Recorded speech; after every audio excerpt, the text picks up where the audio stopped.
साथ ही साथ आपके पीछे मैं कुछ युवा वोटर्स को भी देख पा रही हूं और फर्स्ट टाइम वोटर्स के लिए वोट करना बेहद महत्वपूर्ण रहता है। अलग अलग संदेश हमारे देश के प्रधानमंत्री ने भी दिए हैं कि जो लोग फर्स्ट टाइम वोटर्स हैं वो जरूर घर से निकलें और अपने मताधिकार का इस्तेमाल करें। अगर कुछ फर्स्ट टाइम वोटर्स या युवा वोटर्स आपके साथ हैं तो जरा उनसे भी बातचीत कीजिए और मुद्दों को लेकर भी अगर बातचीत हो तो वो जानने की कोशिश कीजिए कि किन मुद्दों को दिमाग में रखकर आज वो अपने मताधिकार का, अपने वोट का इस्तेमाल करेंगे।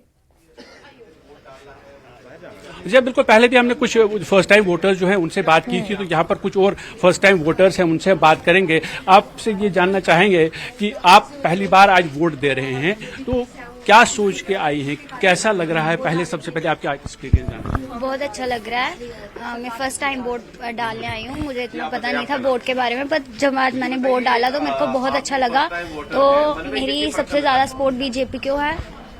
तो किस तरह के मुद्दे हैं, आप क्या चाहते हैं कि कैसा नुमाइंदा होना चाहिए, जो कौन सा काम करे जो आपको लगता है कि करना बहुत जरूरी है? आज तक तो बहुत डेवलपमेंट हुई हूँ, मैं चाहती हूँ कि आगे भी डेवलपमेंट होती रहे, जिससे कि जो गरीब लोग हैं उनको भी बेनिफिट हो। मतलब मैक्सिमम तो बहुत गरीब लोगों को बेनिफिट हुआ है, बट कुछ अभी भी हैं जो बिना घर के हैं, जहाँ मैं चाहती हूँ कि उनको भी घर प्रोवाइड हो। जिस तरह से ये कहा जाता है कि जैसे आप फीमेल हैं, एजुकेशन का सेक्टर की अगर हम बात करेंगे, आप आगे बढ़ रही हैं, एजुकेशन हो या एम्प्लॉयमेंट हो, क्या वो भी एक मुद्दा है आपके जहन में कि कुछ ऐसा सांसद यहाँ से चुन के जाए, ऐसी सरकार बने जो पढ़ाई का जो स्तर है वो आगे बढ़े और आपको एम्प्लॉयमेंट की अपॉर्चुनिटीज? हाँ बिल्कुल। मुझे बताइए किस तरह की एम्प्लॉयमेंट अपॉर्चुनिटीज आप चाहती हैं? क्या मुद्दे हैं जिनको सोचकर आपने? मनोज, और भी युवा वोटर्स यहाँ पर हैं, उनसे भी बातचीत करें।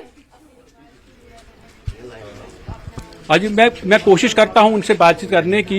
यहाँ पर कुछ और वोटर्स से भी। जी, आप पहली बार आपने वोट दिया है, क्या मुद्दे हैं, क्या लगता है आपको कि क्या होना चाहिए? सबसे पहले आज के यूथ के लिए तो जो अनएम्प्लॉयमेंट है उसके लिए कि ज्यादा से ज्यादा जो इतने सारे बच्चे आजकल ऐसे बेरोजगार बैठे हुए हैं तो उनको जो जॉब्स हैं वो मिल सके, तो हमारे लिए तो सबसे पहले यही है।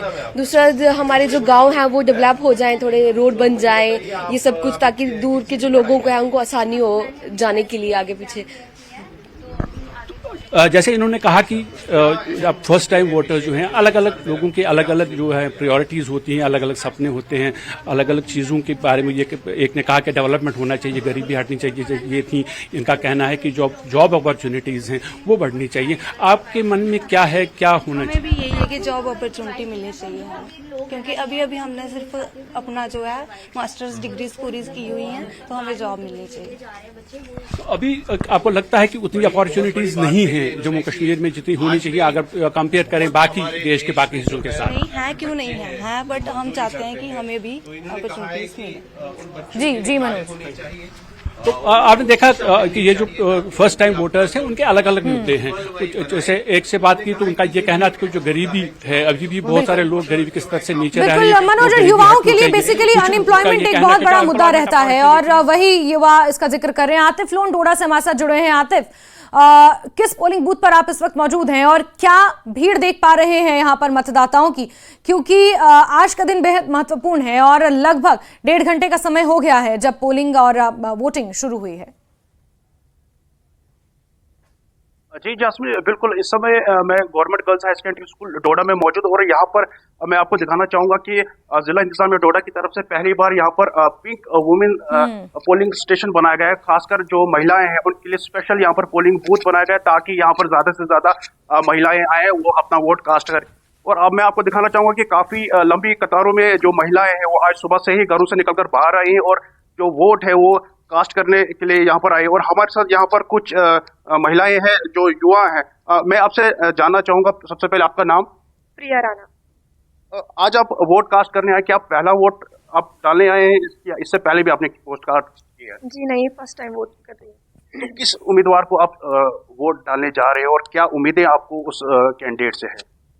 जी मैं उसे ही वोट करूंगी, मतलब जिन्होंने मतलब हमारे इंडिया को, हमारे सबसे पहले तो हमारे डोडा को इन्हें मतलब कि जब से मोदी सरकार आई है उसके बाद हमारा डोडा बहुत डेवलप हुआ है, हमारा इंडिया बहुत डेवलप हुआ है, हमारी मतलब डिस्ट्रिक्ट सब कुछ बहुत मतलब यहाँ पर ठीक है बहुत आतिफ, development आतिफ जैसे ये हमारा कुछ डोडा चीजें होती पहले हैं बहुत आतिफ, छोटा ये था, कुछ चीजें हैं जो सार्वजनिक तौर पर क्योंकि पहली बार वोटर हैं तो उन्हें ये जानना जरूरी है, उन्हें ये पता होना चाहिए कि जब आप अपना वोट कास्ट करने जाते हैं तो आप उसे डिस्क्लोज इस तरह से नहीं करते हैं, क्योंकि ये फर्स्ट टाइम वोटर्स हैं तो कुछ बातों का ध्यान इन्हें भी रखना है और आपकी भी कुछ हद तक जिम्मेदारी है कि आप उन्हें ये सुनिश्चित करें। जी आतिफ। मैं और यहाँ पर महिलाएं हैं मैम, बिना नाम के आप बताएं कि आप किसको वोट करने जा रहे हैं? जी, हम एक अच्छी सरकार को वोट करेंगे। आतिफ किसको वोट करने जा रहे हैं सवाल नहीं है, सवाल ये है कि किन मुद्दों को दिमाग में रख के आज अपने मताधिकार का इस्तेमाल करेंगे, कौन से वो महत्वपूर्ण मुद्दे होंगे, क्या अनएम्प्लॉयमेंट होगा, क्या विकास होगा, कि क्या इकोनॉमी होगी, क्या देश होगा, कौन से वो तमाम मुद्दे हैं और कैसा महसूस कर रहे हैं, क्योंकि अनुच्छेद 370 के बाद बार बार ये कहा जा रहा है कि बहुत सी चीजें बदली हैं, तो क्या उस बदलाव को लेकर ये सहमत है? जी बिल्कुल, आप थोड़ा सा बताइए जो आप वोट डालने जा रहे हो, क्या उम्मीदें लेकर आप यहाँ पर वोट डालने आ रहे हो? बिना नाम के आप कैंडिडेट का नाम मेंशन ना करें, क्या उम्मीदें आपको उसके साथ?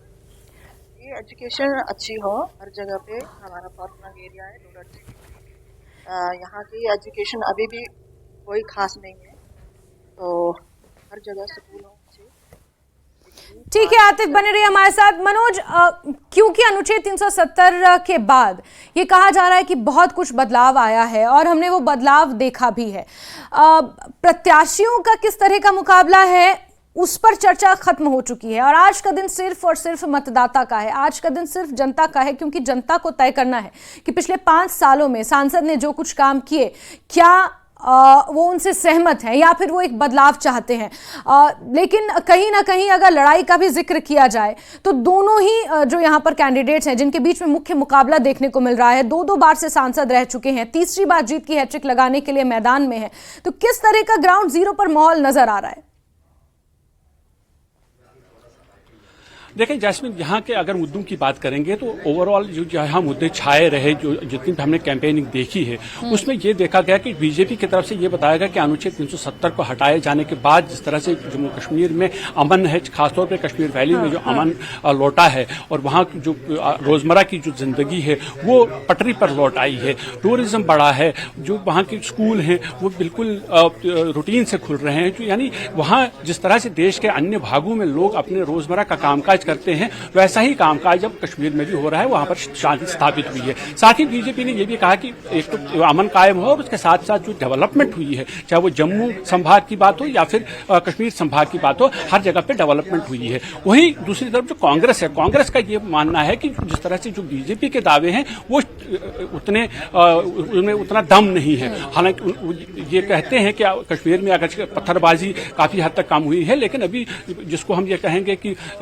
परमानेंट पीस वहां पे एस्टैब्लिश नहीं हुआ, उसके बारे में वो कुछ और तर्क दे रहे हैं। साथ ही जो वहां उन्होंने जो और मुद्दे उठाए हैं वो अनएम्प्लॉयमेंट का है और जो महंगाई है, महंगाई का मुद्दा है। तो कुल मिलाकर हम देखें कि जो अभी तक कैंपेनिंग हुई है, बीजेपी अपनी तरफ से अपना पक्ष रख रही है और दूसरी तरफ से अपोजिशन की जो जमातें हैं उन्होंने अपना पक्ष रख दिया है और आज अब ये दिन आ गया है जब लोग फैसला करेंगे कि आखिर किन की बातों में दम है। क्या जो बीजेपी की तरफ से बताया गया वो सही है, तो अगर उनको वो लगता है तो लोग उस पर वोट करेंगे, या उन्हें लगता है कि जो अपोजिशन पार्टी है कांग्रेस की तरफ से जो दावे किए गए हैं, जो वादे किए गए हैं, क्या उनमें दम है, तो उस पर आज मुहर लग जाएगी। और यहाँ ये देखना होगा, सबसे महत्वपूर्ण ये होगा कि जो आज यहाँ जो उधमपुर कठुआ लोकसभा क्षेत्र है कि पोलिंग परसेंटेज कितनी होती है, तो वो जितनी ज्यादा पोलिंग परसेंटेज होगी जैस्मिन, तो उतना ही मुकाबला ये कड़ा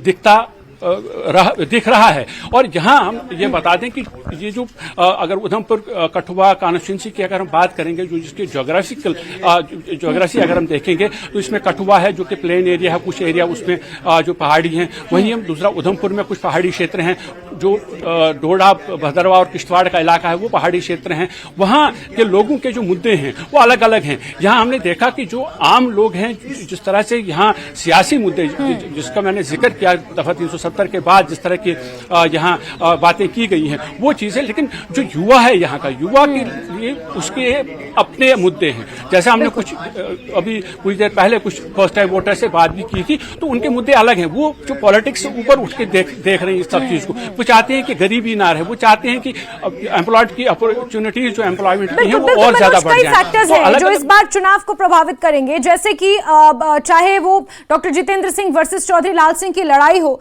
ये अपने आप में एक बड़ा महत्वपूर्ण मुद्दा रहेगा। डॉक्टर जितेंद्र सिंह जहां जीत के दावे कर रहे हैं और विकास कार्यों के आधार पर अपने पक्ष में वोट की वो कहीं ना कहीं अपेक्षा कर रहे हैं, तो वहीं दूसरी तरफ एंटी इनकम्बेंसी भी एक भारी फैक्टर है और इसी को चौधरी लाल सिंह भुना सकते हैं। और कहीं ना कहीं इंडिया गठबंधन भी विकास नहीं हुआ है, इसको लेकर जनता के बीच गया है। अब हालांकि 4 जून को नतीजे आएंगे, लेकिन आज का दिन बेहद महत्वपूर्ण है। मनोज, आप नजर बना के रखे। बहुत शुक्रिया। आतिफ, आपका भी बहुत बहुत शुक्रिया हमारे साथ जुड़ने के लिए। तो महासंग्राम 2024 की औपचारिक तौर पर शुरुआत हो चुकी है। 7 बजे से मतदान शुरू है और लगातार न्यूज 18 JKLH पल पल की अपडेट आप तक पहुंचा रहा है। अलग अलग पोलिंग बूथों से 2600 से ज्यादा पोलिंग बूथ बनाए गए हैं और 16 लाख से ज्यादा जो वोटर्स हैं वो अपने मताधिकार का इस्तेमाल करेंगे। लगातार इस खबर पर हम बने हुए हैं, लेकिन वक्त एक बहुत ही छोटे से